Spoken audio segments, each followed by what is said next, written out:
Reflexão econômica por Luciano Nakabashi. Professor, o texto da reforma da Previdência foi apresentado na última semana. Qual a importância dela para a economia?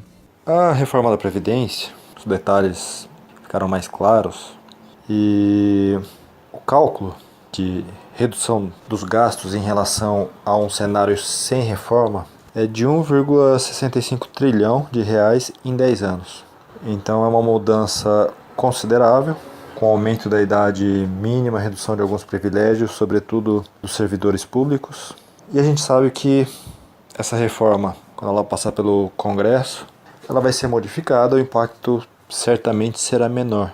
Mas é uma reforma no sentido correto, porque hoje o principal problema do Brasil, quando a gente pensa em curto e médio prazos, é a questão dos gastos do governo que vem aumentando e do déficit do governo federal, que também vem crescendo em relação ao PIB.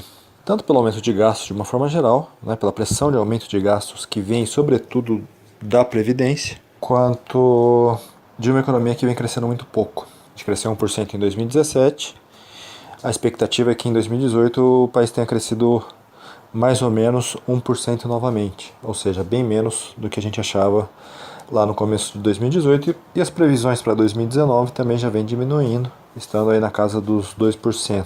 A gente é um país jovem e que gasta cerca de 14% do PIB com aposentadorias e pensões, por morte ou por invalidez, em um país onde a carga tributária é cerca de 34%, 35% do PIB. Ou seja, metade do que o governo arrecada acaba indo para pagamento de pensões e de aposentadorias, em um país que é jovem. Então é uma distorção grande que precisa ser revista. Essa reforma é fundamental em questão de crescimento e de justiça social. Fazer só a reforma da Previdência vai aumentar o crescimento econômico? É um elemento fundamental para essa melhora. O efeito de uma reforma acaba ocorrendo ao longo do tempo, mas já melhora as expectativas hoje, no caso de aprovação de uma reforma que seja importante, que seja considerável e que reduza essa pressão de aumento dos gastos do governo ao longo do tempo. Porque não adianta nada ter uma reforma que tem um efeito muito pequeno. Então ela é importante porque melhora as expectativas, melhorando as expectativas, a gente tem uma melhora já nos investimentos e nos gastos, de uma forma geral, na demanda da economia. E a gente tem uma demanda muito fraca hoje, está faltando demanda.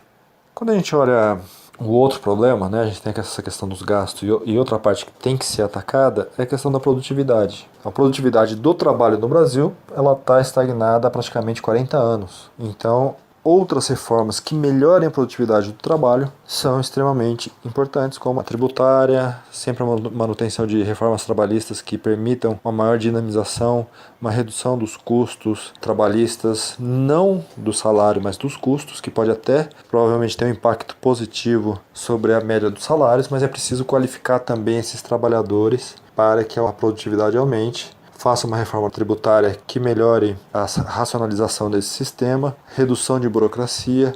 Tudo isso são questões relevantes que o governo tem que ir atacando ao longo desses 4 anos, inclusive também a abertura da economia com integração nas cadeias produtivas globais. Atualmente, quando a gente olha o cenário mundial, a gente percebe uma redução do crescimento das principais economias mundiais, e isso pode ter um efeito um pouco negativo em 2019 e 2020.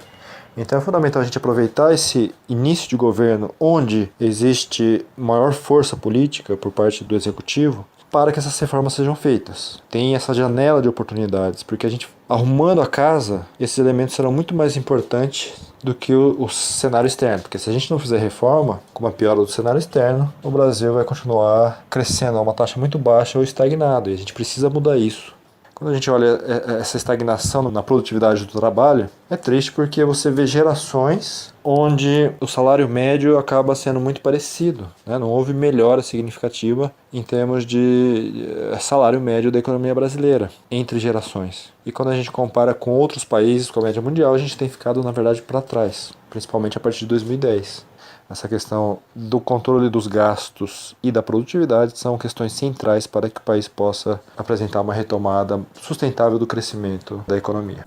Eu sou Gabriel Soares, nós ouvimos o professor Luciano Nakabashi da FEA USP Ribeirão. Reflexão econômica por Luciano Nakabashi.